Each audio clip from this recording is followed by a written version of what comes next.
दोस्तों, भगवान श्री हनुमान हिंदू धर्म में सबसे अधिक पूजे जाने वाले देवताओं में से एक हैं। सभी देवतागण हनुमान जी को उनके साहस, शक्ति और उनकी सुरक्षा की दिव्यता के लिए जानते हैं। कहते हैं कि हनुमान जी इतने ज्यादा शक्तिशाली थे कि राम सेतु पुल के निर्माण के समय वो अपनी ही शक्ति को भूल गए थे, लेकिन जब उन्हें उनकी शक्तियां याद कराई गईं, तो उन्होंने एक छलांग में उस सागर को पार कर दिया, जो कि लंका जाने में एक कठिन चुनौती के रूप में सामने था।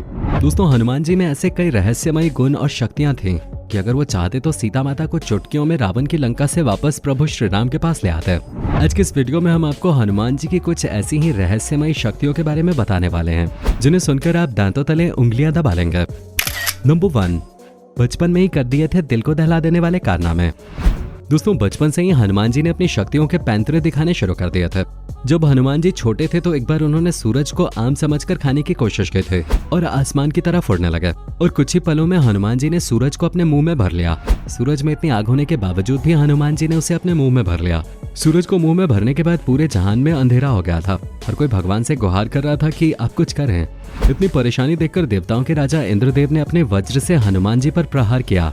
वो वज्र हनुमान जी के जबड़े पे लगा और हनुमान जी के जबड़े की आकृति थोड़ी बदल गई, जिस वजह से उन्हें हनुमान नाम मिला, क्योंकि हनु का मतलब होता है खराब जबड़े वाला। लेकिन इस वज्र के प्रहार से भी हनुमान जी ने सूरज को अपने से बाहर नहीं निकाला।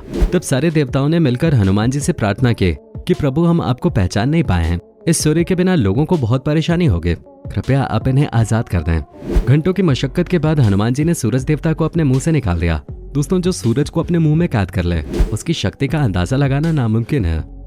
नंबर 2, हनुमान जी क्यों हैं सभी देवताओं से अलग। दोस्तों, हनुमान जी को प्रमुख देव इसलिए माना जाता है क्योंकि उन्हें भगवान श्री राम का वरदान है कि वो इस कलयुग के अंत तक धरती पे रहेंगे। जी हाँ दोस्तों, दरअसल हनुमान जी 4 कारणों से लगभग सभी देवताओं से श्रेष्ठ हैं, क्योंकि हर देवता अपनी पूरी शक्ति के लिए किसी दूसरे देवी या देवता पर आश्रित है। जैसे कि विष्णु जी बिना लक्ष्मी जी के शक्ति विहीन है, शिव जी बिना पार्वती के शक्ति विहीन है, लेकिन हनुमान जी के पास खुद की शक्तियां हैं और वो उन्हें अपने हिसाब से वश में कर सकते हैं। और दूसरा सबसे बड़ा कारण यह है कि इतनी ज्यादा मात्रा में शक्तियां होने के बाद भी हनुमान जी ने कभी भी अपनी शक्तियों का घमंड नहीं किया और नहीं कभी किसी पर अपनी शक्तियों का बेवजह प्रदर्शन किया। इतना सब होने के बाद भी उन्होंने अपना पूरा जीवन भगवान के चरणों में समर्पित कर दिया। और सबसे बड़ी बात यह है कि हनुमान जी के बारे में पुराणों में भी लिखा है कि वो आज भी इस कलयुग में अपने शरीर के साथ कहीं न कहीं मौजूद हैं और समय आने पर वो जरूर अपना रूप दिखाएंगे। कहते हैं कि पूरे ब्रह्मांड में ईश्वर के बाद अगर कोई शक्ति है तो वो हनुमान जी की शक्ति है, और कोई भी दूसरी शक्ति हनुमान जी की शक्ति के सामने नहीं ठहर सकते। नंबर 3, ऋषि मुनियों ने दिया था शक्ति को भूलने का श्राप। दोस्तों, हनुमान जी बचपन से ही बहुत शैतान थे। वो हमेशा शरारत के मूड में रहते थे। वो जंगल में रहने वाले ऋषियों को बहुत परेशान करते थे। उनके नटखटपन से परेशान होकर एक बार एक ऋषि ने उनको श्राप दिया कि वो अपनी सारी शक्तियों को इसी क्षण भूल जाएं। जब माता अंजनी को इस बात का पता चला तो माता ने हनुमान जी की भूल का पश्चाताप किया और ऋषि के पास जाकर उनसे क्षमा मांगी। तब ऋषि ने बताया कि जब इसे शक्ति की सबसे ज्यादा आवश्यकता होगी और उसे कोई याद दिलाएगा तो उसे अपनी सारी शक्तियों का स्मरण हो जाएगा। और ये घटना तब घटित हुई थी जब लंका जाने के लिए समुद्र पार करना था। आपको बता दें, हनुमान जी को उनकी शक्तियां सुग्रीव ने याद दिलाई थी। नंबर 4, हनुमान जी का राम के प्रति अटूट प्रेम। एक बार हनुमान जी ने माता सीता को अपने बालों में सिंदूर लगाते हुए देखा। उन्होंने माता सीता से पूछा कि आखिर वो ऐसा क्यों करते हैं। तब माता सीता ने उत्तर दिया कि यह भगवान राम की लंबी आयु के लिए है।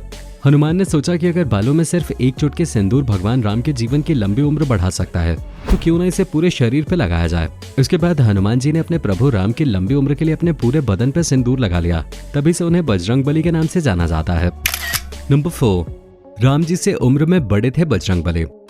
दोस्तों, भले ही हनुमान जी ने भगवान श्री राम के सेवक के रूप में अपना जीवन बिताया हो, लेकिन क्या आपको पता है कि हनुमान जी श्री राम जी से उम्र में बड़े थे। जी हाँ दोस्तों, भगवान राम के जन्म से पहले हनुमान जी का जन्म चैत्र मास की शुक्ल पूर्णिमा के दिन हुआ था। कहते हैं कि जब अयोध्या में श्री राम का जन्म हुआ था तब हनुमान जी को सपना भी आया था कि अब हनुमान जी को वो काम करना है जिसके लिए उनका जन्म हुआ है। नंबर 5, हनुमान जी जितने ताकतवर थे उससे कहीं ज्यादा दयावान भी थे। दोस्तों, हनुमान जी ने रामायण को अपने शब्दों में हिमालय के पहाड़ों पर अपने नाखूनों से लिखा था। लेकिन एक बार जब वाल्मीकि अपने द्वारा लिखी गई रामायण दिखाने के लिए हनुमान से मिलने गए तो हनुमान जी ने वाल्मीकि जी से कहा कि मैंने भी रामायण लिखी है। और हनुमान जी अपने द्वारा लिखी हुई रामायण दिखाने के लिए वाल्मीकि को पहाड़ों पे ले गए और वहाँ पर हनुमान जी द्वारा लिखी हुई रामायण देखकर वाल्मीकि बहुत दुखी हुए थे, क्योंकि हनुमान जी द्वारा लिखी हुई रामायण ज्यादा बेहतर थे और उन्हें ये लगा कि अब उनकी लिखी हुई रामायण कोई नहीं पढ़ेगा। तभी हनुमान जी वाल्मीकि के मन की बात समझ गए और उसी समय उन्होंने पहाड़ों पर अपने नाखूनों द्वारा लिखी हुई रामायण को नष्ट कर दिया। नंबर 6, एक बार राम जी ही हनुमान जी को जान से मारने चले थे। एक बार नारद, वशिष्ठ और विश्वामित्र जैसे कई महान संत अयोध्या में मिले। वो बहस कर रहे थे कि क्या राम स्वयं अपने नाम से अधिक शक्तिशाली हैं। ऋषि नारद ने दावा किया कि राम नाम वास्तव में स्वयं राम से अधिक शक्तिशाली है और उन्होंने इसे साबित करने का फैसला किया।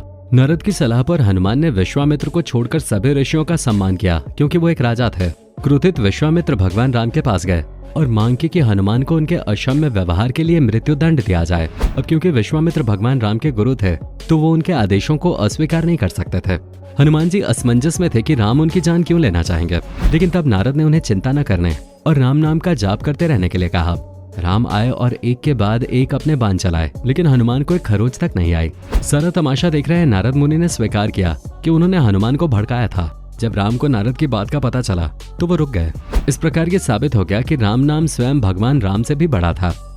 नंबर 7, हनुमान जी ने ही शनिदेव को रावण की कैद से आजाद किया था। दोस्तों, जब हनुमान जी सीता माता की तलाश में लंका पहुंचे थे, तब शनिदेव रावण की कैद में थे। जब हनुमान जी की पूंछ पर आग लगा दी गई, उसी समय जब हनुमान लंका को आग लगा रहे थे, तभी वो लंका के तहखाने तक पहुंच गए, जहां पर शनिदेव कैद थे। हनुमान जी को देखकर शनिदेव ने उनसे विनती की कि वो उन्हें इस कैद से आजाद कर दें। तभी हनुमान जी ने शनिदेव को रावण की कैद से आजाद कर दिया। इसके बाद हनुमान जी ने पूरी लंका को राख में मिला दिया और लंका को बर्बाद करने के प्रयास में भगवान शनिदेव ने हनुमान जी की पूरी मदद की। क्योंकि भगवान शनि हनुमान से प्रसन्न हुए थे, इसलिए शनिदेव ने हनुमान जी से पूछा कि मैं आपकी क्या मदद करूं। तभी हनुमान जी ने शनिदेव से कहा कि आप उन लोगों को परेशान नहीं करेंगे जो भगवान हनुमान के भक्त हैं। नंबर 8, बिना शादी के भी एक बच्चे के पिता थे हनुमान जी। दोस्तों, हनुमान जी एक ब्रह्मचारी थे और उन्होंने शादी भी नहीं की थी, लेकिन इसके बावजूद उनका एक पुत्र था। दरअसल जब भगवान हनुमान जी ने लंका को जलाने के बाद समुद्र में डुबकी लगाई, तो उनके पसीने की एक बूंद एक मछली के मुंह में गिर गई, जिससे मकरध्वज का जन्म हुआ था, जिससे हनुमान जी की बाद में मुलाकात हुए थे। और उसी दौरान हनुमान जी ने मकरध्वज को पाताल लोक का रक्षक बना दिया था। नंबर 9, नहीं समझ आई जड़ी बूटी तो उठा लिया पूरा पहाड़। रावण से लड़ाई के दौरान जब लक्ष्मण जी को शक्तिमान लगा और वो मूर्छित हुए, तो संजीवनी बूटी ही एक ऐसी जड़ी बूटी थी जिससे लक्ष्मण जी की जान बच सकते थे। हनुमान जी अब संजीवनी लेने पहुंचे तो उस जगह पर इतनी जड़ी बूटियां थीं कि उनमें से संजीवनी बूटी को पहचानना मुश्किल था। इसलिए हनुमान जी ने समय न गवाते हुए पूरा पहाड़ ही उठा लिया और उसे राम जी के पास ले आए। लक्ष्मण जी को संजीवनी बूटी पिलाने के बाद जब लक्ष्मण को होश आया, तो वो उस पहाड़ को उसके स्थान पर रखने दोबारा गए थे। दोस्तों, हनुमान जी की शक्ति पर तो शायद कोई संदेह नहीं करेगा। कहते हैं कि हनुमान जी आज भी इस दुनिया में मौजूद हैं और समय आने पर वो अपने रूप में वापस आ जाएंगे। दोस्तों, आपको इसके बारे में क्या लगता है, हमें कमेंट करके जरूर बताएं। वीडियो पसंद आई हो तो वीडियो को लाइक करके अपने दोस्तों के साथ जरूर शेयर करें और ऐसी ही और वीडियोस के लिए इस चैनल को सब्सक्राइब करके बेल नोटिफिकेशन को भी जरूर ऑन कर लें। धन्यवाद।